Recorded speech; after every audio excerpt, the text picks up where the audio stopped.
Hi there. How you doing, mates? Welcome into the stream. My name is Graham, this is Bib. We are Ice Cream, and this is The Scoop, the UK's #1 video game podcast, even if we do say so ourselves. Anyway, we're bringing you the biggest, the best, and the breaking stories from the world of video games, so strap yourselves in. We're going to give you our thoughts and impressions on the news that's happened over the last course of the week. So has it been a week? Did we do one last week? We did one last week. We did do one last week, yeah. Nice, I know. Clearly consistent. Definitely still not feeling that New Year vibe. How long are we back for? How long were we off for? Sort of stuff that you get at Christmas, but yeah.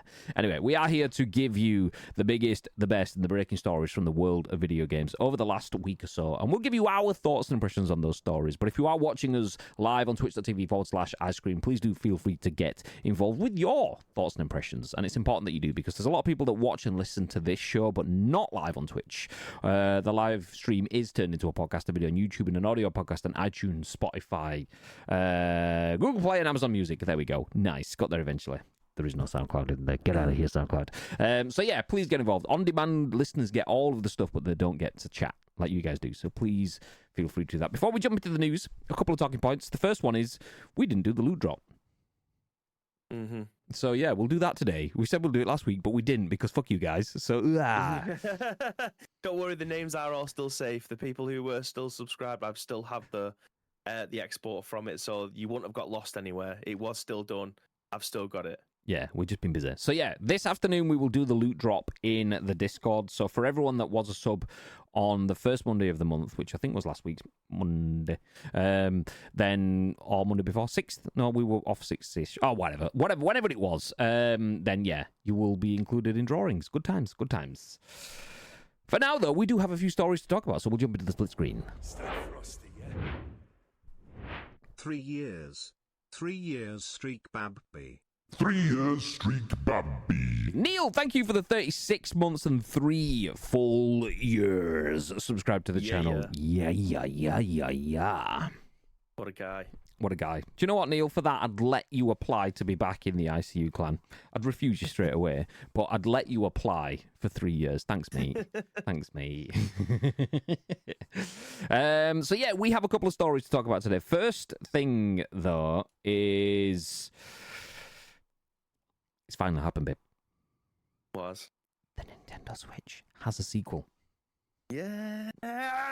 It's only been 75,000 years in the making, and we've talked about it for about 7.5 different months, which is amazing, considering the fact that we probably had a 6-month break, and we still managed to find 7 months to talk about Nintendo Switch having a sequel to its... Well, Nintendo Switch having a sequel to its console? No, Nintendo having a sequel to its Switch. Anyway, we'll go over here. No, we won't. Fuck! Great success. I thought, you know what? Actually, I almost stumbled over words. It's professional. We're getting there. Came over. Just a purple screen. Have a look at our wallpaper. Great success. Chris Scullion at VGC has this article, says, official Nintendo has revealed Nintendo Switch 2. Switch 2 was shown for the first time in a trailer published by Nintendo. So after countless months of speculation, Nintendo has finally officially announced Nintendo Switch 2. I have to do that. I'm sorry now. This is the thing. The successor to the Nintendo Switch was revealed in a trailer published on Nintendo's social media and YouTube channels on Thursday, which features a 2-minute look at the new hardware.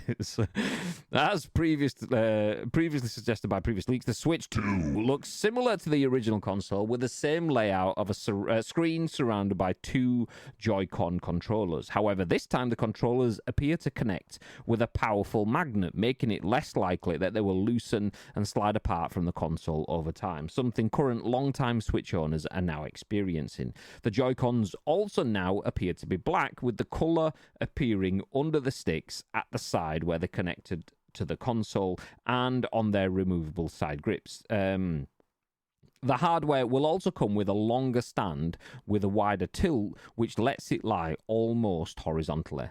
The video officially confirms the presence of an extra button on the right Joy-Con, which had previously been described as a C button in various leaks. While some previous renders from the third-party peripheral manufacturers appeared to suggest this new button would have a letter C on it, the button in Nintendo's video has no markings on it whatsoever. The video also briefly shows the Joy-Con sliding across the ground towards the console, lending further credibility to speculation that at least one of the controllers will have the ability to work as an optical mouse. Nintendo has yet to officially confirm a release date or price for the console, meaning at least some speculation will continue as its release nears. There will, however, be a Nintendo Direct focusing on the Switch 2 on April 2 this year. Nice. The trailer also gives a very brief glimpse of the new Mario Kart game running on the Switch 2 hardware at the end of the video. Nintendo confirms that the Switch 2 will be backwards compatible with the original Switch, saying it plays both physical and digital Nintendo Switch games. It does warn that, quote, certain Nintendo Switch games may not be supported or fully compatible with Nintendo Switch 2. But it's possible this may refer to games which rely on the specific physical properties of the Switch, such as the Nintendo Labo series. Okay, I'll finish the article, might as well. Nintendo has now confirmed that players will be able to play the Switch 2 in advance at a series of events to be held globally. The Switch 2 trial event will start in New York on Paris on April 4th and will continue until the end of May, spanning various locations in North America, Europe, and Oceania and Asia. Players will have to register for these events in advance to ensure they are able to attend. Nice. Okay, hit play on this video from Nintendo UK on YouTube. Drop the audio down on this. 2 minutes. It's 2 minutes and 22 seconds. That's got to be on purpose, right? 2 minutes, 22 seconds for the Switch 2 video. If that is on purpose, then fair plays. Nice. Switch 2 confirmed. Pause this. So Tito says Switch 2 March 2025 confirmed. See, I'm not sure that's the case because the hands-on events are taking place in April. It's like it's spread over like 2 or 3 weeks or something like that in April. So are we looking at May, June? Because I was thinking March, April, but the fact that the hands-on events are only starting then, or are they doing that alongside launch? So yeah, March, April is exactly when I thought it was going to come out, but to only have the hands on there, that's either a marketing beat to build up the hype or it's a marketing beat to make more exposure as it's launched. Interesting. But what are your thoughts, babe? Yeah, I mean, I've got a lot of hope for this console. I feel like it's going to be the year of the handhelds.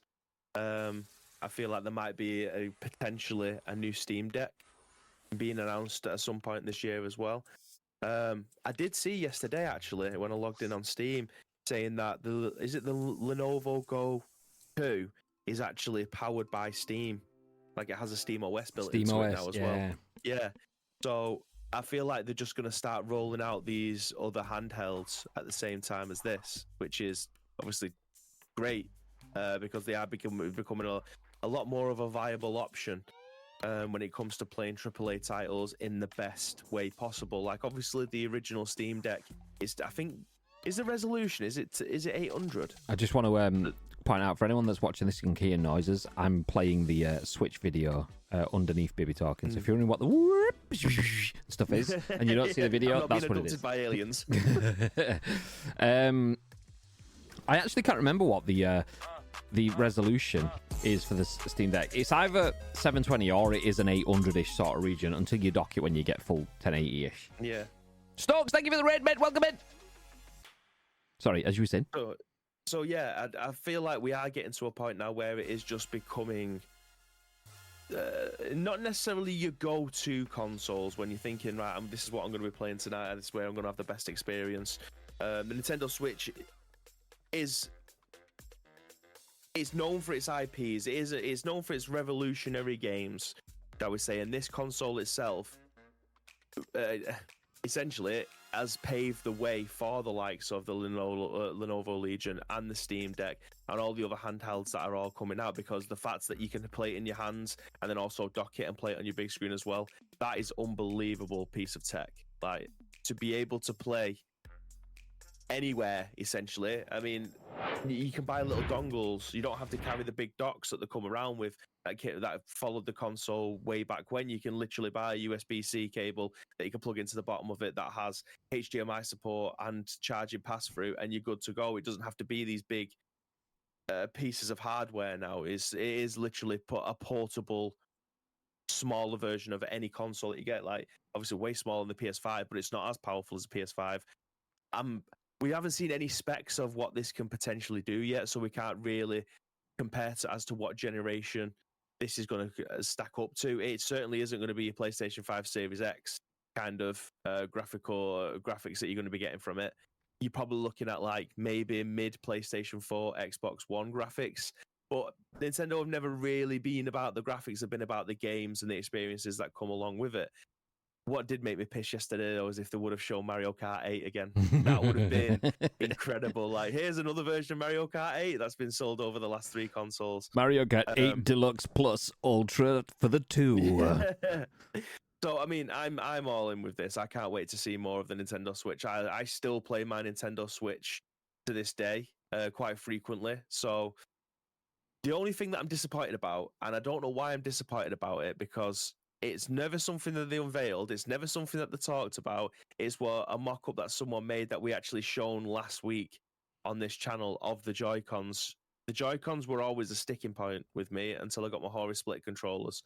Because of my massive hands, the likes of these Joy-Cons just don't really cut it. They're not very comfortable for long periods of play. So the one that we showcased last week actually had like some form of ergonomic grips at the back of it to make it feel like a proper console controller, rather than it being these slimline, very flat backed until you got to the triggers at the top. So I'm a little disappointed that isn't going to be the case. It's not going to be sold out the box with those kind of ergonomic controllers. You probably, well, I know you are, compared with the barrels that they've got on the side of the bezels that they've got for you to slide your controller in on the original Nintendo Switch. Doesn't exist with this. It looks like it's a magnetic connector. So my Hori split controllers aren't going to be compatible with this. So having to wait for third-party controllers or something that Nintendo bring out themselves, we're going to have to wait. But the controllers look a lot bigger now than they did way back when the original game came out. So, yeah, again, I don't know why I'm disappointed about that, because it's not something that they actually unveiled was going to look like. It's just something that someone made. But yeah, I'm all in with this. I think it's going to be another step in the right direction for handheld gaming. We just need to start nailing down battery life versus what we're going to be getting graphically, because I don't think we're quite there yet for like 4 hours of good play at 1080. I don't think that exists properly yet for demanding games without sitting next to a wall outlet just in case. Because I don't even think the Nintendo Switch, if you're playing something like Skyrim or Legend of Zelda Breath of the Wild or any kind of high performance game, I don't think you're getting more than about 2.5 hours. Correct me if I'm wrong. Which is more than enough for a play session. Like, I can't sit there for 2.5 hours straight. I'm just using it as an example. Oh, I can. I sat no, there. you can. Jesus, you can do 24 easily. When I sat there playing Shadow of War or Mordor, whichever the first one was, Mordor, and I got 5 hours in. Like, the only reason I stopped playing, it was close to 6 hours, was because my Steam Deck died. And it was like, I'll give it up then. Fuck, god damn it. But yeah, really, really good. I have, whilst Bib was talking then, for anyone watching the video feed of this, YouTube or Twitch, that is on screen. The left-hand side is the blue Joy-Con from the original Switch, and the right-hand side is the right-hand side Joy-Con from the new Switch 2. So you can see it's, 15% ish bigger. So more width, more height to it. Still doesn't look ergonomic in terms of, like Bibby says, on the back of it. I think if I show you one of the other angles, this is still from VGC's article. They had, so there you can see this is showing the stand, but you can see the top corner has, where this arrow pops up, great, has this nubbin for the triggers at the top, but beyond that there's nothing at the bottom. And look, think of the shape of your hands and the shape of other controllers on the market, like this one, for example. If I hold this up to the camera, you can see it has like the trigger bit at the top, but then a bulby bit at the bottom that sits in the palm of your hand. That's just natural ergonomic shape. So it doesn't have that. And the one that we looked at last week appeared to have like the ability to clip that stuff on the bottom, so you've got something to make it fit more sturdily in the palm of your hand. So part of the issue with the ergonomics of the Switch One and not having other external controllers is you're having to clamp your hands on it because it almost slides through your hands because it doesn't just sit in it. So I was hoping that would be a thing. That said, though, bigger screen, taller, wider, bigger controllers. Less bezels. Yeah, exactly. Like so much of so our Switch is the original Switch, and you look at it and you just think, why does it look like a mid-90s Samsung TV that's just got a fucking frame around it? Like, what? Use that space for screen, man.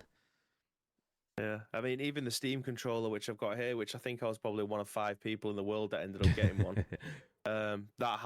It's extremely comfortable. Like if you've ever picked one up before, it's very clicky. I don't know if you can actually hear that. Yeah, but it's very, very clicky.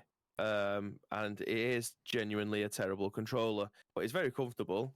I could play, if it actually worked, you could probably use it for quite a long time. It still has quite a lot of praise, that, to the point where they were talking about all these rumours of some form of new Steam controller coming because of the Steam Deck. So you can use the Steam Deck for multiple ways. So I can use the Steam Deck, install games on it and play it on the Steam Deck, or I can remote play things to like PlayStation and so on. But if you've got a game that won't play on your Steam Deck, say Cyberpunk fucking Mega Edition, but you've got a PC sat in your house, you can just remote play Steam Link, obviously, to your it's not actually called Steam Link, it's called, they call it something else, like, I don't know, remote connection or whatever. But you basically just dial into Steam on your PC and you can launch whatever's off your PC. Job's good in that way, play it that way.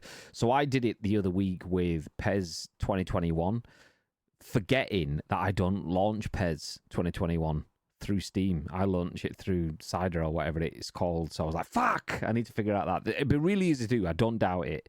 Probably just some remote connected sort of stuff. Or no, you can add a program in the bottom left where you go to add. It's like add a non Steam game. So I've done and so I've done that already for a few other bits. So there's a bit I was getting at. So I can either do it. It would be some remote stuff, or it'll just be add non-Steam apps. But haven't done it. But even still, the game loaded in and played flawlessly, kind of stuff. Yeah. So yeah, beautiful. Back to the Switch. Steam Link downstairs in the front room. Is it just a box? Do you remember it? Yeah, it's just a little box. It literally it's got Wi-Fi built into it, which actually goes on to, considering how old it is, it could pick up Wi-Fi 5, which I thought it was going to be 2.4 again because of how old it is, but it might just be a firmware update or something that's run through it. But yeah, I've got it downstairs, and again, playing Halo Master Chief Collection on it because you can play that through Steam. Flawless, genuinely flawless. I wonder if we'll start to get things like that. Either what's the word I'm looking for? I can't remember what it's called. Something that's defined and created by a platform for a platform. So the SanDisk memory cards that are for Xbox, they are, I can't remember the word for it. Basically, it means made to work with Xbox only. I can't remember the word, but I wonder if we'll get. I want to say first party, but I don't think that's right. I mean, that's not the proprietary. There we go. Thank you, Tito.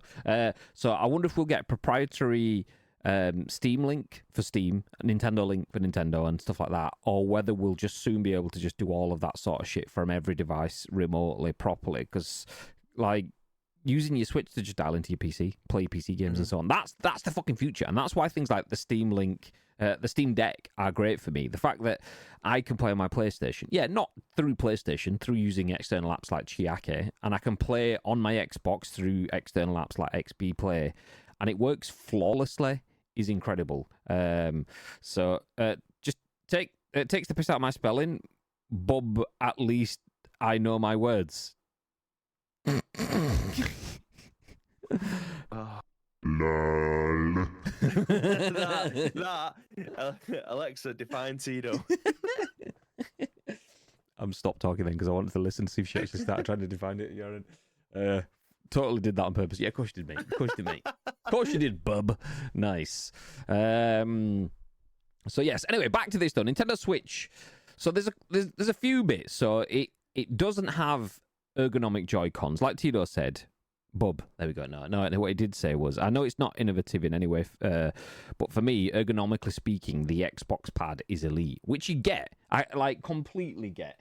It's timeless. Like, destroyed my room. It's fine. This is a Victrix Pro BFG controller. This one is the Xbox one, as you can tell from the Xbox symbol. The reason it's going shadow there is because I'm sticking it into the prompter effectively, so it loses the light. But hold it there.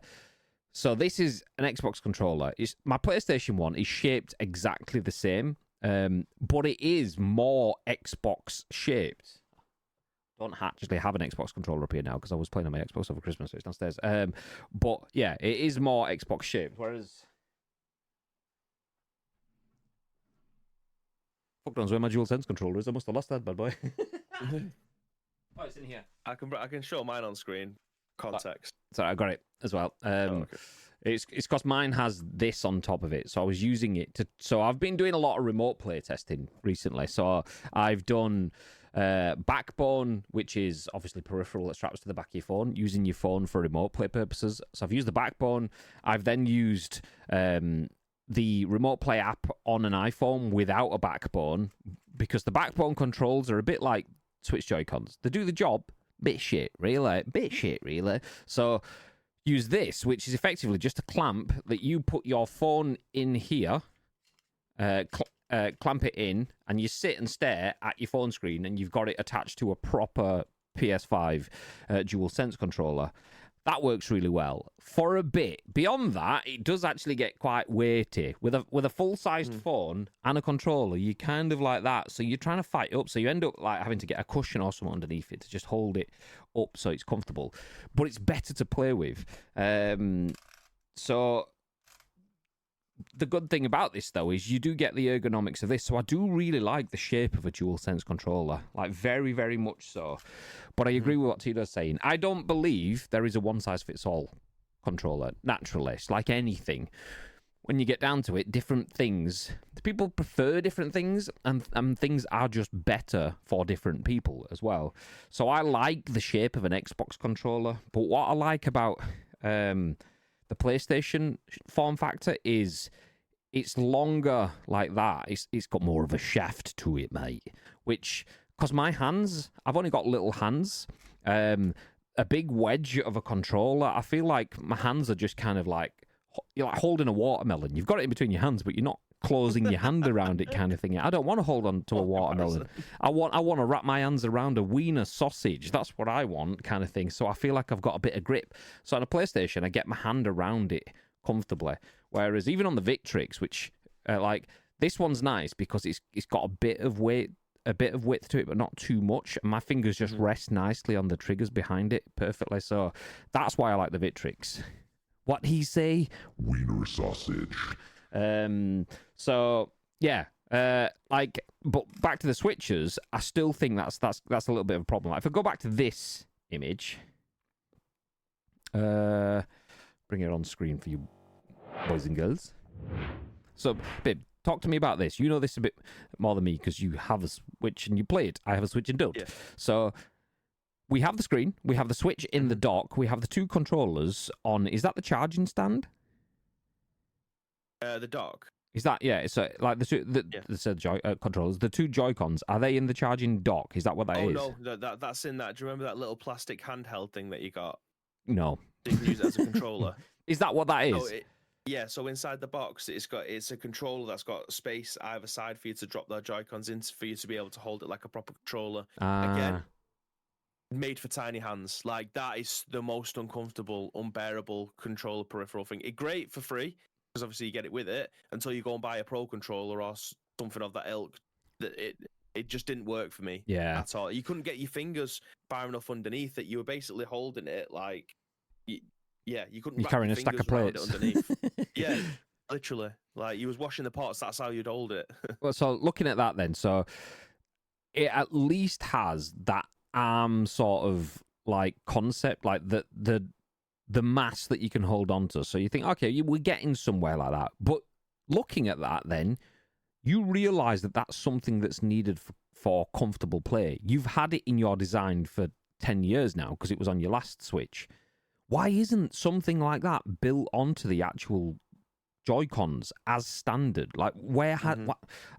And then I start thinking, well, maybe that's because they're talking about one of them being a mouse. If it's got a weird bulb on the back, it can't sit properly. So how do you slide it around as a mouse? And is that just trying to do too many things at too many? So I'm thinking, okay, yeah, that's not particularly great. But bigger screen, better processing power, and so on. That's good. The main thing for me that was missing, though, jump back over here, is... I think Bibby touched on it a minute ago, is the games. So when he was talking about, like, obviously it'd been piss funny to see Mario Kart 8 again kind of thing, but that's the thing that we're still missing. Naturally, that reveal broadcasty thing or something that they come in, there'll probably be more stuff coming in advance, but for me, we need more content, because nobody buys a Nintendo Switch because it's the best hardware. Nobody goes, do you know what? I want a Nintendo Switch so I can play name any game, be it a Nintendo one or a third-party one, like at super high res, or I can do this on the... It's convenience. Or, if it's not convenience, and I say convenience, that's like playing Doom Eternal on the go. I can play Doom Eternal when I'm not at home. That's convenient. It looks shit compared to Doom Eternal, like... on the PC or on my PlayStation, you accept that. You are dropping quality to be able to play on the go. So nobody cares about the quality of the games. You go for the experiences of those games. And that experience is Doom on the go, or that experience is Legend of Zelda Tears of the Kingdom, or Wind Waker, or Super Mario Odyssey, or whatever it is, those Nintendo experiences. So until we get actual games for the Switch 2, I'm just right, that's nice. Doesn't mean anything, though, because the last console wasn't powerful. This console could be more powerful, but it's still not as powerful as my Steam Deck sat behind me. So, all right, that's a nice one. Great, yeah. And there was lots of rumours, and I don't think I've seen it, unless anyone else has seen it confirmed, or I read it out and I was too busy going, that I didn't pay attention to it.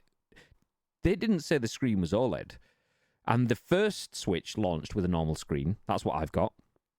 And then they upgraded the screen to an OLED, and people were like, okay, this is a game changer, because even the shit games that are bad draw distance and so on, you let it go because the screen just makes it pop. So have they gone back to a duff screen again? Is that just a way for them to sell a shitload of Switches and then in 18 months' time go, oh, by the way, we've got an OLED edition coming out kind of thing? If it is, then... You're not the Steam Deck who's just launching your first piece of hardware. Like, you know how this works. So if that is the case, you're rinsing it. Yeah, I mean that is the way the path for all handhelds, right? Because the PS Vita certainly did it. They had two different screen types, and Steam Deck have just done it as well. The Nintendo Switch have done it previously. So I feel like with it's like the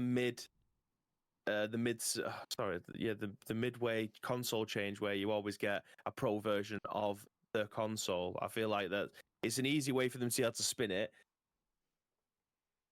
Do we really need it? I mean, it's the PlayStation 5 Pro was definitely aimed at the top 5% of video gamers. Like, even in my close circle of friends, I don't know one person that's got a PlayStation 5 Pro. Whether or not it's because they couldn't get a hold of it, or because they didn't feel like they wanted to spend the money required to be able to get one, for one reason or another. Genuinely, no one that I know personally that isn't like an online acquaintance doesn't have a PlayStation 5 Pro. Same.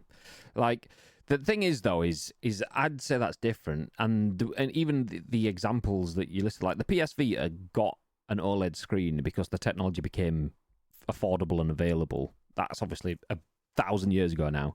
The first Switch, okay, same thing happened then. We got the Switch out, and then they got proof of concept and then gave us a better version of it. Nice. That better version should be the baseline, in my opinion. The Steam Deck, okay, a few years later, but same thing again. Their first console, they've had a go, realised, you know what, OLED sorts power issues and makes it look better, and so we'll do that. Bosh. I would be disappointed if Steam's next console didn't come out as OLED as standard. So seeing Nintendo, one of the biggest gaming manufacturers in the world, go, yeah, we won't come out with OLED as standard. I'm thinking you're either doing that for two reasons, because you didn't think people thought it was important, or because you wanted the cash from selling twice. Because what was it they say? Buy cheap, buy twice. And that's effectively what this is. They're hoping people buy cheap and then buy twice. I wouldn't. I didn't think my Switch was a great investment, so I'm not going to buy twice because I've got a fucking wonderful OLED screen on my Steam Deck and everything now. So, yeah, that's a disappointment for me. That having the normal screen is a budget option, though? I don't think it should be. The cost... The price is the price, yeah. Yeah, the cost of a screen is not that significant when you're manufacturing at that scale. It seems like it's purely that. They think people don't care, which means they're out of touch. Or they think that they can make people pay twice, which means they're greedy. And I don't know which one I dislike the most. You either don't know your audience, or you do know your audience and you're happy to fleece them, is what I get from that. It seems lazy or greedy. So I would be I feel like I'm in between with that. I feel like me now, I don't have a Steam Deck. But if I was to get one, do I want one that's like £120 cheaper than the other one? The difference in the screen is like immense, though. And this, I've seen it with Switches as well. Like when I see people that have got an OLED Switch versus the normal one, screen's bigger, they use the bezel space and all that, and I'm thinking like, oh, mine's ugly as fuck. It can definitely stay in that drawer for a bit longer. And the quality of the screen, you see the difference on it. So it's like, so when I was saying that's kind of a different example, I agree with you on the PS5 Pro. Waste of money, and it's just a cash grab. But if someone said to you, okay, you've got a PS5, nice, you're playing that on a full HD screen, or what they call, no, not a HD screen, 720p. Not even that. We'll get you a 720i interlaced Samsung screen from Curry's like X display model, or we'll give you a 4K mega screen with whatever. You'll be like, yeah, you see the difference there, the visual, yeah, of course. And that's the thing for me, is it's not just a bit of faster processing, air quotes. Faster, air quotes, processing, air quotes. Who gives a shit? That's all subjective stuff. I mean, it's important stuff, but subjective. But the clear impact on the visuals, I'm like, screen isn't something that you should be skimping on when that is, in theory, what you're selling. Nobody gives a fuck about the gubbins inside, how much it processes, what it stores, how many games it can get. If that screen looks wonderful and people can play it, you're selling the idea of the screen. So I'm being like that. Why have you cut the corners? I mean, they haven't actually confirmed that, but all of the rumors over the last 6 months were saying that it doesn't look like it's going to have the OLED screen, and everyone's going, P'tuah. I'm like, yeah, fucking P'tuah. So I mean, especially for the Nintendo Switch, though, if they are going to bring out two SKUs, I know which one parents are going to be buying. Yeah, which one's cheapest? I know it. Yeah, they're going to go for the cheapest one. And there's absolutely nothing wrong with that, because eventually it's going to get to a point when Joseph gets to an age where he wants to start gaming. And if there's a £400 all singing, all dancing version, or the £200, I know it's going to get broke version, then I'm choosing that one. Like, he's not going to be asked about that. Yeah. So I do feel like there definitely is a market. I don't think they'll do that, though. Like, I don't think they'll have a cheaper SKU, because that's also not Nintendo. That's a Microsoft decision. I mean, don't get me wrong. It is a great customer decision, not necessarily the greatest business decision in terms of, I mean, I heard me pulling Microsoft apart for not knowing what they want to do with business. God, how do they not know? Only one of the most successful businesses that's ever existed. But like, we've seen it with Xbox, it's not necessarily the best decision, because you've got some people that have bought in at the lower end, and now it started to fail them halfway through the life cycle. They've gone, I'll give up. Or I'll play PlayStation or whatever. People didn't necessarily buy one and then upscale and so on. And Nintendo have never really done that. They always launch with, you buy this. This is our ecosystem. It was the PlayStation belief of, we believe in generations. Not a cheaper end of the generation and a better end of the generation. And then they kind of fucked that over themselves by putting all of the games on the PS4. But Nintendo are still, there is the Switch. There is the Switch 2. We've got some backwards and compatibilities and so on, but there is the Switch 2. But then they wait a few years before they introduce their second SKU, which has been proven to be profitable for them over and over again. Because you'll get your Switch, and then you'll get your Switch OLED. And then you'll go, okay, now we've got two different SKUs. We don't mind offering different ones at different times, but it's not it's the same but different, but still same. Like you'll get the Switch 2. Was it Lite when the controllers were like attached to the sides? Yeah, Not Switch got 2. rid of like a USB-C out for your TV and stuff like that, which again, a very, very cut price console, did everything. It was smaller, but just removed a lot of the hardware inside it. Okay. So yeah, they mix it up as things go on, but they have it's one way to play. And then they got one way to play with a better screen, whereas they don't have differing levels of the audience, which is the waters do get muddy as you go on, but it's still a smarter way to play, and a smarter way to play for their perspective, not necessarily for the users. And I feel like they're going to do that. David says Games Radar, as of 20 hours ago, says that it's LCD and not OLED, but it's reporting on Bloomberg report from about a year ago, so take it with a pinch of salt. Yeah, that's the thing. Unless we've had it confirmed, I'll take it with a pinch. I believe, just because so many sources, and we're talking like not just Nate the Hate, who was one of the leakers from last week, but going back to your at source leaks, the ones that are chatting to production warehouses and so on, saying, "Oh, okay, the people have started shipping orders of." I'll say process. I can't. Semiconductors and shit. People have started ordering semiconductors and screens and so on, and it appears to be, even back then, 18 months ago, it appears to be not OLED. So I'd kind of assume that, unless someone tells me different, I'll assume that's the case, but I'll still take it with a pinch. But yeah. Yeah, I mean, we're not going to be a million miles away from finding out, I don't think. So we've got a hands-on presentation. Sorry, we've got the Nintendo Direct, I think, coming next month. And then the hands-on the month after. Xbox So we're going to find out in the next 6 to 8 weeks anyway. Yeah. I mean,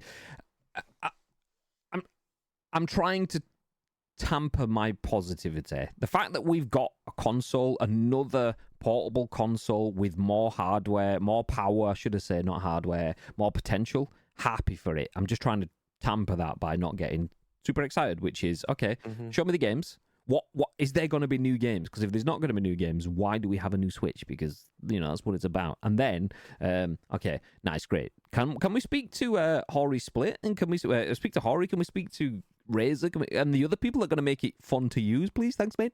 Nice. That's not just a Nintendo thing as well, by the way. So if I reach over here, I've showed this on the scoop before. This is a portable carry case that I've bought aftermarket for my Steam Deck. And I've bought a few other bits as well to make it easier and fun to use. All handhelds clearly aren't where they need to be for everyone, so you have to accessorize yourself to make it usable. Just seems that I thought Nintendo would have done a little bit more of that, particularly on the controller side of things with the Joy-Cons, but it's all right. We'll wait for Bibby to buy one, and then we'll see what he uses, and we'll all just buy that. Nice. Pete Honey, thank you for the 31 months. Appreciate it with the Xbox Boss into the stream. Appreciate you. Doom, thank you for the 7 stream watch streak. Doom shot me on Wednesday. Did he? He did. In the ass? He did. Actually in the ass.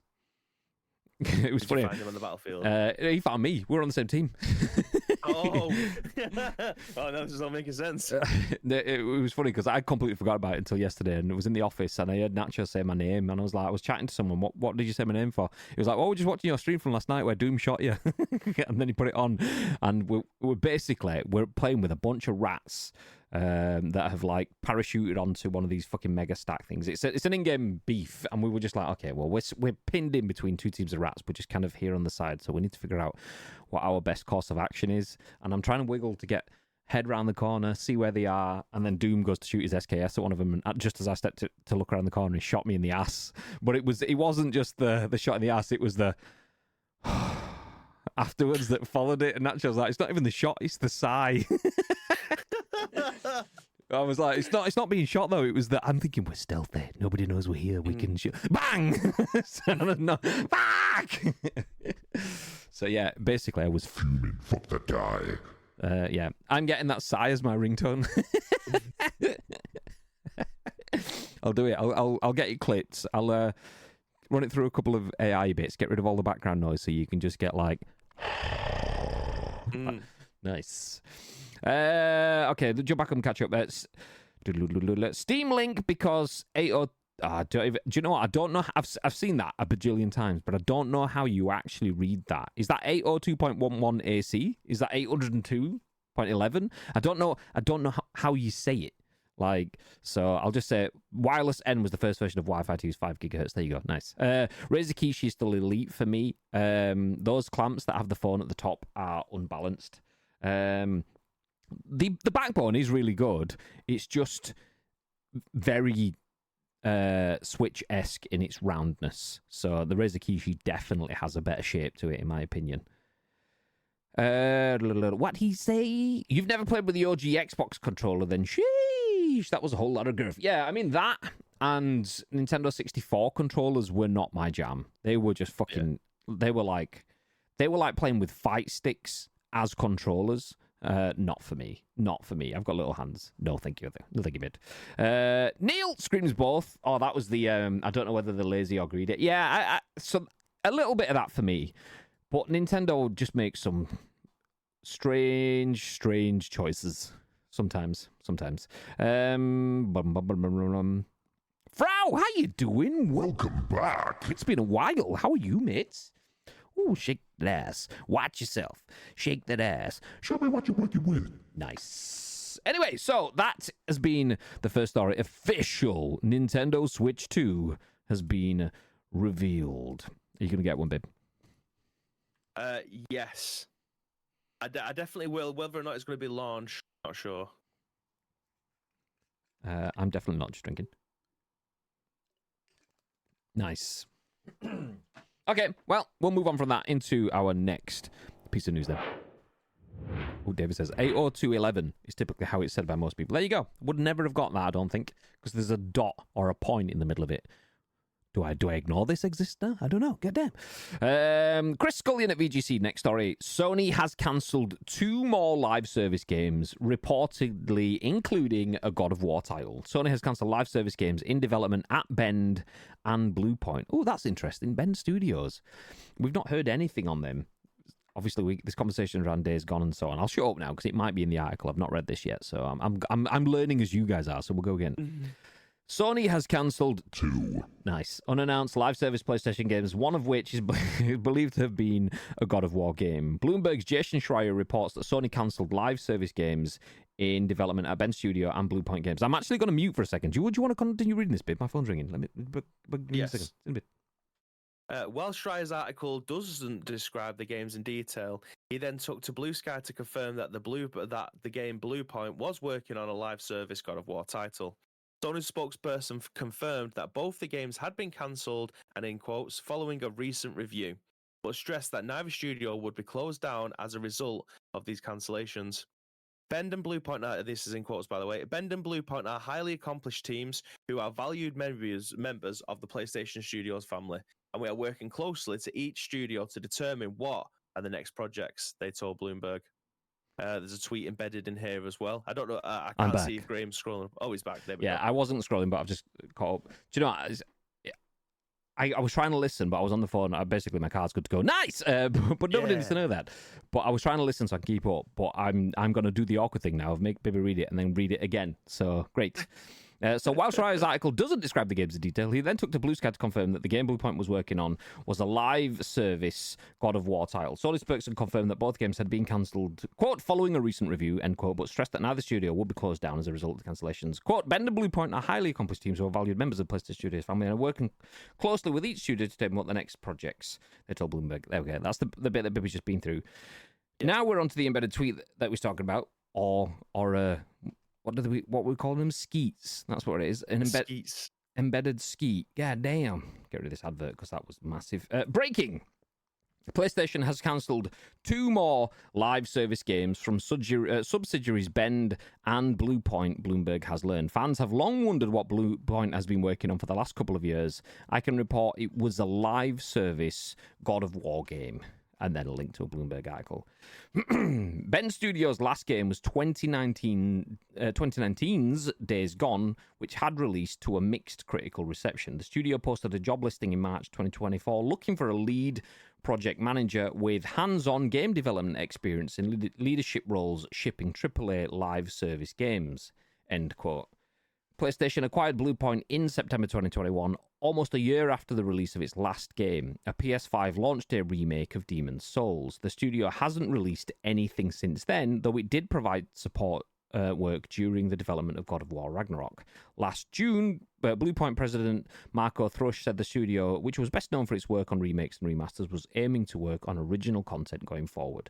Sony's success with live service games saw extreme highs and lows last year. Helldivers 2 was undoubtedly one of the surprise success stories of 2024, selling 12 million copies across PC and PS5 in its first 12 weeks.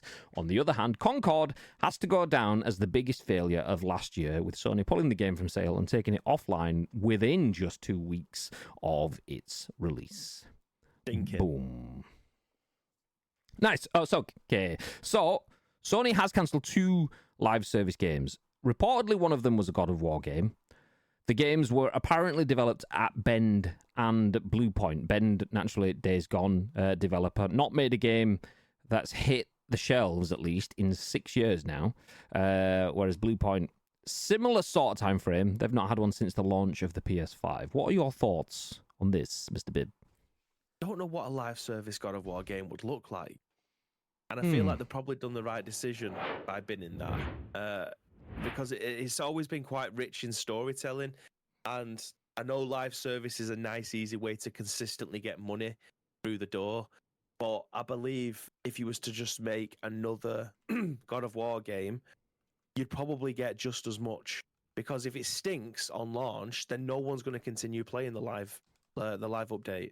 They're going to continue investing, whether it be through battle passes or new skins for costumes, new DLC and stuff like that. I feel like it would be a much safer route to go with what's already works with God of War. Like the fact that they managed to take that game from a hack and slash game into over the shoulder type action game. How they managed to do that and still managed to capture the beauty of God of War is beyond me, but they did. And I can't say get away with it because it wasn't something that was teetering on the edge. It was perfect. Like it was fantastic. So changing it again to become like a live, I don't know how that works, Graham. So, do you know what? I would say it doesn't, and that's why they've killed it. Yeah. I feel like they've definitely made the right decision with that one then, but it just means that they've probably got something in the pipeline for a different IP or something that they're going to have to make from scratch. If they've got the idea and they're trying to brainstorm as to how to get more money in fast, unfortunately, this day and age, it is a live service game, good, bad, or indifferent. They killed Concord off within 2 weeks, like it mentioned in the article, so they realised they fucked it with that. But what a new live service game from them looks like, I mean, I've genuinely no idea. I think it doesn't look like anything realistically. Not for the foreseeable. Not that they won't keep trying or won't still have ideas that they're tabling and so on. But I think it makes more sense for them to pull the live service game before it launches rather than do a Concord, because you become a case study. Look at all the failures like Concords. Oh my God. And you live on for the next 3 to 5 years for that. If you renew that every year, then you become, it's not Concord that lives on for being shit. It's you that lives on for being shit. So fair play to them for going, okay, we've clearly gone down a bad route. It's not worked for us a couple of times. And it was like 4 or 5 years ago, they had 13 live service games planned or something like that. And they acquired Bungie, who have had massive success in creating live service games, to be their brand to make live service games great again, and again, and again, 13 times, and then realize, actually, people don't want to play live services.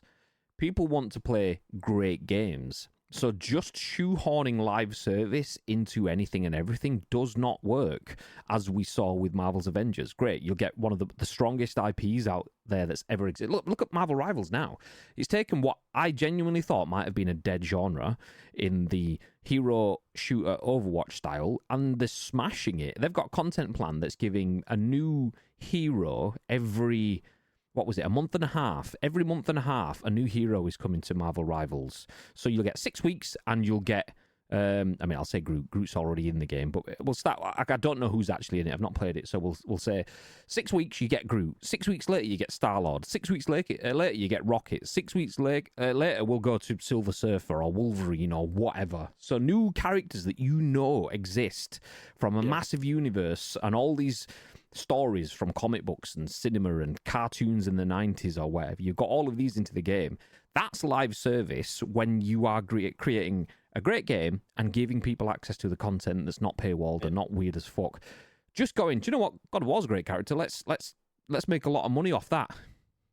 That's pretty much what we get. Obviously, they'll have more than that. But from our side, if they go, we're going to make 13 live service games. Okay, you don't have an idea for games. You have an idea of selling genres. Great. Okay. Yeah, we're going to use Kratos. Okay, you still don't have a game. You've got a character and a brand name and a genre, but what is the game? So it makes sense for me to bin that off because you're going to make another Concord moment where people go, this is dead on arrival. Nobody wants to play it. Yet another shooter when we've already got shooters and stuff to play it. And all you are actually doing is just weakening the God of War brand. Kratos and God of War is something that's instantly recognizable, just as Marcus Phoenix is for Game of Thrones, Gears of War. There we go. Nice. God damn. Yeah, just so recognizable. I don't even know what game it is. Let's go. But yeah, Marcus Phoenix is Xbox's Kratos. Some people don't know who Kratos is. That's fine. Some people don't know who Marcus Phoenix is. That's fine. But a lot of people do for both. And that's wonderful. But when you start making shit games, they lose their power. And to an extent, Marcus Phoenix not only has one of the coolest names ever, but was a cool character as well. His character has been a little bit tarnished by some subpar releases in the Gears of War series, but not to the point where it could never be saved. And it wasn't like they were taking gambles and risks. They just didn't have games that hit as well. Yeah. Hopefully, is it E-Day, the new Gears game, brings that all back and we're all back again. The same thing happened with Kratos and God of War, though. Like, first game did bits, and then there was like, what was it, 3 of them or something like that? But if you weren't a fan of the hack and slash genre, or it was more same, so great. I mean, then we got the remakes or whatever, but there was still enough strength in that brand to bring it back again. But why unnecessarily take risks with it? And I think that's what PlayStation have probably done. Why are we sticking Kratos in a live service game when we could just build God of War 3, Ragnarok, or whatever the fucking next one's going to be, like, and yeah, just sell 15 million copies of that instead. So yeah. Halo tried it, didn't they? They tried making their franchise a live service game, and I still think it's on its arse. Like, I haven't heard any rumblings about it changing direction. Yeah. Yeah, which is ironic because it's not. For there was on like season 1 for like 6 months, 6-7 months, or whatever it was, which is for a live service game. Yeah, it's suicidal. That's genuinely the only other game that I know that does that is PUBG. PUBG goes, hey, do you like this game? Yeah. Do you want new content? Yeah. Do you want the game for free? Yeah. Okay, well, PUBG is going free to play. Oh, nice. And the content is coming in 3 months' time. Genuinely happened. The game was free to everyone. The biggest influx in players that PUBG has ever seen. And they were, we fucked up. There's no season pass for 3 months. 3 months later, people had given up playing it because, all right, this game's free to play. Why am I going to play it? I've done everything. I've got my chicken dinner. I did that in the first 2 weeks. Now you want me to wait 2.5 months until I get a season pass with shit skins in it? Nah, you're all right. So, yeah, Halo doing that, bad. Don't do it with any other games, and Sony have gone that. And it's good to see. I would take it because we've seen Sony go, what's the point in risking God of War and our brands for nothing? We've seen Ubisoft go, do you know what? We had a lot of stuff scheduled. Let's kibosh all of that sort of stuff and figure it out. I would very much like to see more developers make smart choices because that's what's the scoop? It's like a little ball shape on a stick and you use it to get things. Mate, honestly, goddamn. Yeah, I'd much rather see developers not make stupid choices because stupid choices lead to bad mistakes. Bad mistakes lead to loss of profit. Loss of profit leads to loss of work, loss of jobs, and that's people's lives. So making decisions like this, I'm very much in favour of. Make the decisions before you lose the cash. Easy. What did I do? Easy. Don't know. What did you do? What did you do? So yeah, Sony has cancelled 2 live service games, including a God of War title.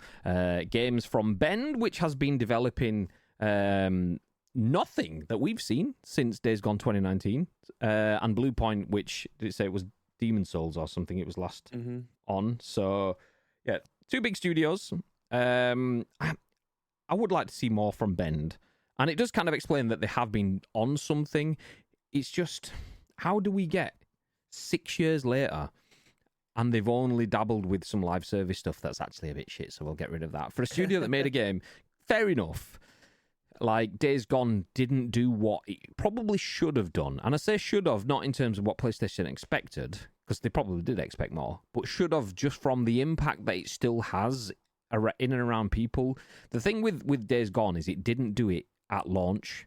It did it over a long period of time, where it means you didn't move the needle, but you maintain the needle. But maintaining your needle for a long period of time might have the same sort of impact, but it doesn't count. You've got to move the needle that one time. So they're not willing to risk a sequel on that. But how many good TV programs do you not pick up on until season 2 or 3? Game of Thrones didn't exist until it was on season 3 for most of the world, kind of thing. So, like, I feel like video games don't take that risk. So Days Gone deserves a sequel, should have had a sequel. So if Bend aren't doing anything now, get them back on that, mate. Sort it right out, thanks. Okay, we'll move ahead to our last story, talking about cancelling things. Get rid of the title. Nope, that's the wrong bit. There we go, discussing now. That's the right bit. And over to the new screen. Talking about getting rid of things. GTA 5 Liberty City, or actually, should I say, a modding project, has bitten the dust after, quote, friendly takedown chat with Rockstar dev says there's no negativity between it and Take-Two. So, yeah. The title, well weird, from VG247. Thank you very much, Mark Warren. Your articles do have a natural sort of talking way of communicating. Your title should still just hit. But anyway, massive GTA 5 Liberty City modding project bites the dust after friendly takedown chat with Rockstar. Dev says there's no negative between it and Take-Two. Okay, that's not a title. That's an essay. But we appreciate all the support the project received. This is actually quite sad because I did watch a video from this. Let me see if it's embedded in this. Oh, my cookie settings.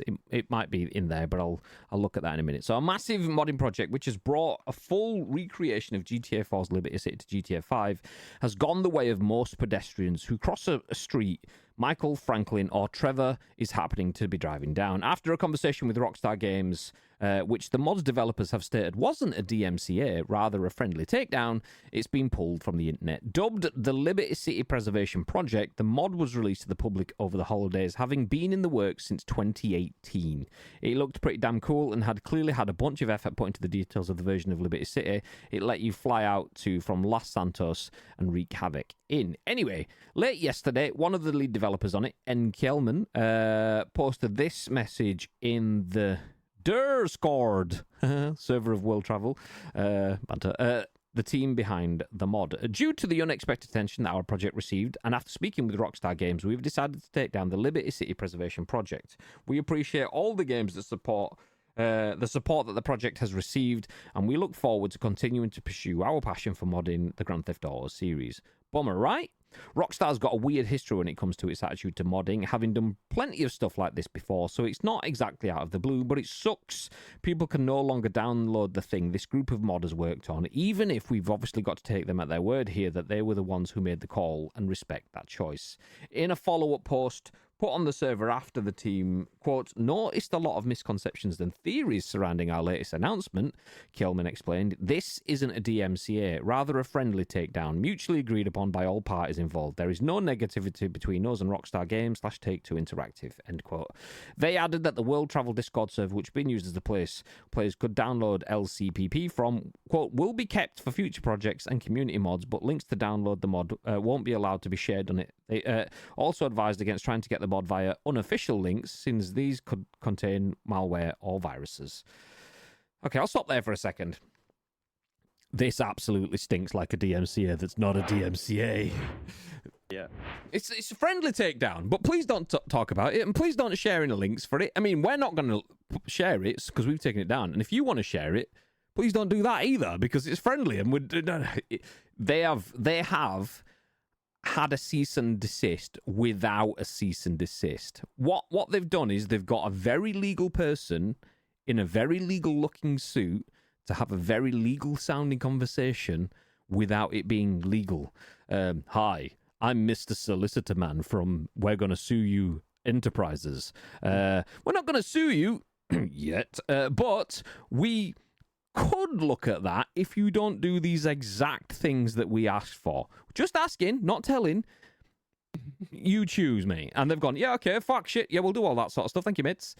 Or, which is very unlikely in my opinion, they've removed all of that stuff because they've gone, yeah, we like this idea and we're actually doing something similar. Can we buy you to do this for us? I don't think they've done that. But, yeah, that's my two impressions. What are your thoughts, Mr. Bibb? Very similar to the one that they had with the... Was it Vice Cry? Was that what it was called when they was actually remastering for the definitive edition, definitive collection? When they was remastering 3, Vice City, and San Andreas, because the Vice Cry mod was released. I'm sure that's what it was called. I apologize if it's not, but it basically they upscaled it. They changed all the textures to make it I am look a lot very more sure it was Vice Cry because. Did you stream it? Is that what you streamed? Yes. Yeah. So I'm very sure it was that because I remember us talking about it at the time. It was very much like that got taken down. It got taken down because little did we know that it was going to get remastered. We thought that might have been the case if something that had been out for quite a while then suddenly gets taken down, and then a couple of months later, look what ends up happening. They end up announcing the remastered collection. So. I don't know if this is going to lead to the same thing where we're going to be getting obviously a remaster of GTA 4, but I don't actually think you can play it anywhere else, can you? Apart from 360 and Xbox, 360 and PS3. I don't think there's another way of playing that game. It's just locked now. I don't think you can play it on your PS5. Well, I don't know. Yeah, you could be right. I don't actually know. Yeah. So I think they've actually been locked down to those consoles. So it could be, do you know what? Thinking about it now, if that is the case and that is the truth, then maybe we might be getting a newer version of it in some way. It might not be a complete remaster, but it might be, I don't know, like what they've done with Soul Reaver recently and games like that, where they've just basically just ramped it up to 1080 and changed a couple of the assets and the textures and stuff. Who knows? Trying to find the Eurogamer version of the article because I can't actually get the embedded things in this to work. But the Eurogamer article had a video which I was watching yesterday. So when I was in the office yesterday and I was talking about if anyone's played GTA, you've probably noticed things like rather than KFC and things like that, they have clucking bells because it's cluck, which is chicken, but it also sounds like fucking hell and things like that.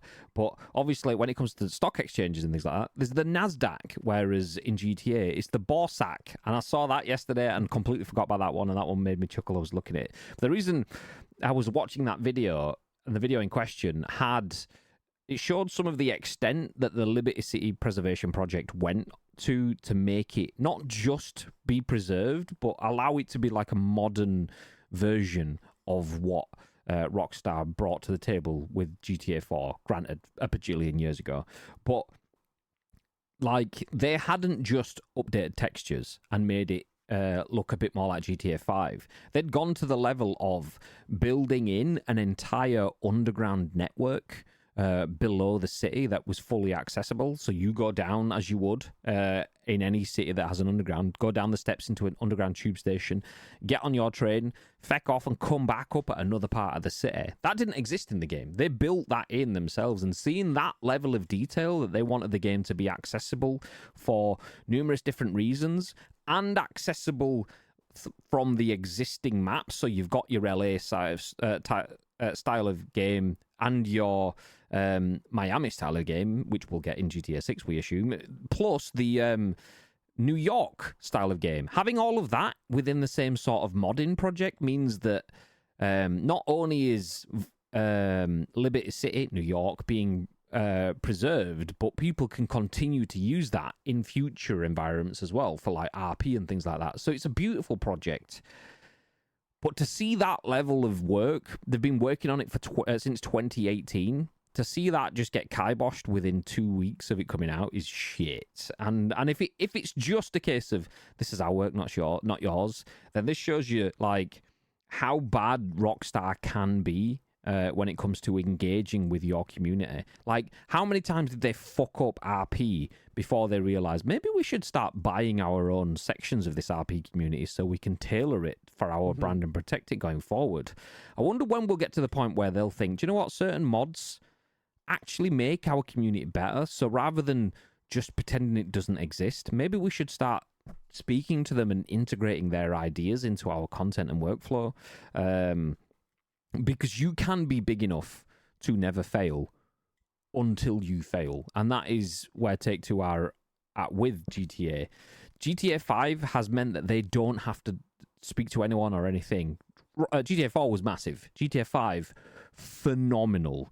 But all it takes is a subpar launch and some controversy on GTA 6, and that drops off the face of the earth. And suddenly, one game that's supported the entire company for over a decade, the sequel only gets 2 or 3 years.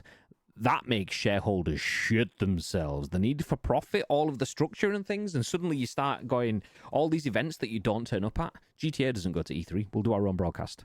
GTA doesn't go to Gamescom. We don't need to pay for stands. We'll just put a trailer out on the internet. Suddenly you start finding yourself going, oh shit, we need people to look at our game and so on. So I obviously that's extreme where I'm talking about. But I hope that it doesn't get to that point.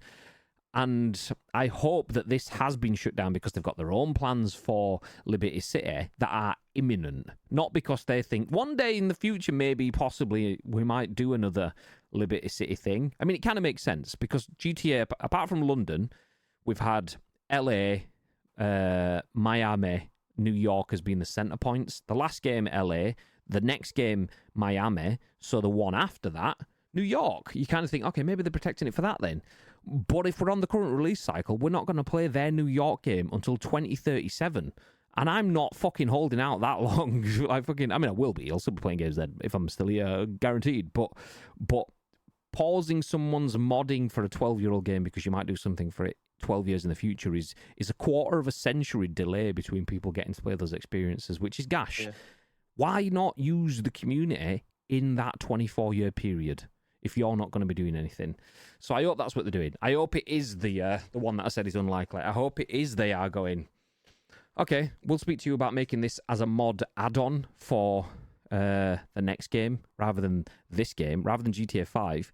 Let's work with you to bring it in or to steal your ideas or to get some consultancy fees for you to get it into GTA 6 or something like that. Hopefully that's where it comes from. And it's not just my toys, get your own. Yeah. But yes, that's that. GTA 5 Liberty City Preservation Project has been murdered by Take-Two. Understandable. They can do what they want. It's theirs. Just a shame seeing 6 years worth of high quality work being binned. But there we go. Anyway, other high quality work that's free is available right now, as this is !FF Free Game Friday, written by Laura Morton and Sarah Richter at PC Gamer. I hope you appreciated that tangent there. I absolutely did. Nice. The link was phenomenal. Yeah. So what is free on the Epic Game Store this week? January 9th, January 16th. That was last week. Okay. Great. It's not been updated yet. No, they haven't. But it does say what it is.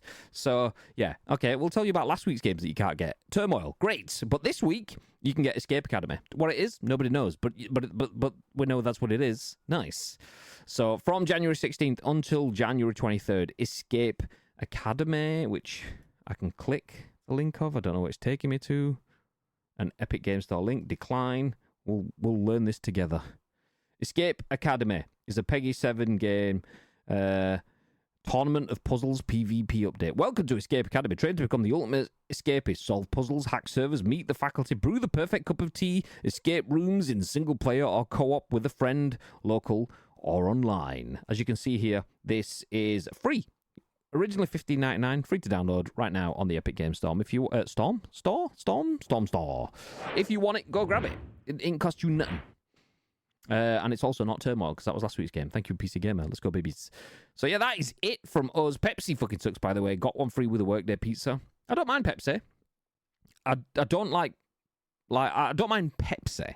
Pepsi Max, which I used to drink all the time, just tastes like Duff stuff to me. Diet Pepsi can get in the bin. Don't mind Pepsi. I like Pepsi with an amaretto. It's good. Hashtag fuck Rockstar. When was that when the tough nut knit? What? Was that when the tough nut knit went from hexafoil to rounded because of the... You're on about the donut, the tough nuts donut in the game went from hexafoil to rounded because of the crap AI remastering. Possibly. My brain was just like, tough nut, knit, not. I was like, no idea. Nice. It could have been. So what Dave was talking about there is the remasters of the trilogy of Grand Theft Auto 3, I think it was, Vice City and San Andreas. Is that what it was? Yes. When they originally came out, was it 2021? I think it originally came out. Something like that. But they used a lot of AI to remaster it, and basically one of their prerequisites was find anything that looks jagged because it's old and make it nice and smooth, which is fine until something's meant to be jagged. If you've got a hexagonal shape like a 6-sided bolt, and AI looks at that and goes, hey, that should be a circle. We'll round that out. It's like your hexagonal thing is now round when it should have been a nut shape. God damn it. Mm-hmm. So, yeah, there you go. Anyway, we're going to finish things up. Thank you, everyone that has been in the stream. Appreciate you dropping in. Quick reminder, Nintendo has revealed the Switch 2. Sony has cancelled a couple of live service games. GTA 5 Liberty City mod has been binned, thanks to Take-Two. And Escape Academy is free right now on the Epic Game Store, should you want to grab that. It's free. Fill your boots. We're going to disappear right now, though. Thank you, everyone that's been here. Just a reminder, Bib will be back tonight for some video game fun times. I will be back in the morning for even more video game fun times. Please join us for both of those. If you aren't following us, drop a follow. You'll get notified when we go live. But before any of that happens, Mr. Bib, anything you want to add? Yes, thank you very much to each and every one of you that have joined us for today's episode of The Scoop. If you want to help shape next week's show, there is 2 ways you can do so. First of all, find us on social media. It is at Ice Cream Uploads across all major social media platforms, or alternatively, get involved with our Discord. There is a channel in there for you that just says The Scoop. All we need from you, though, is URL plus your thoughts and opinions. We will then give you our thoughts and opinions on the very next show, which we are at what time next week, Mr. Grandad? 10 a.m. Ish.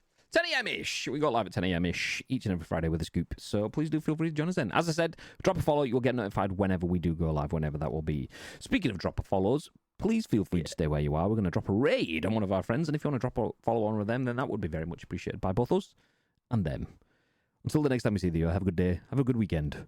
Stay frosty. Stay frosty.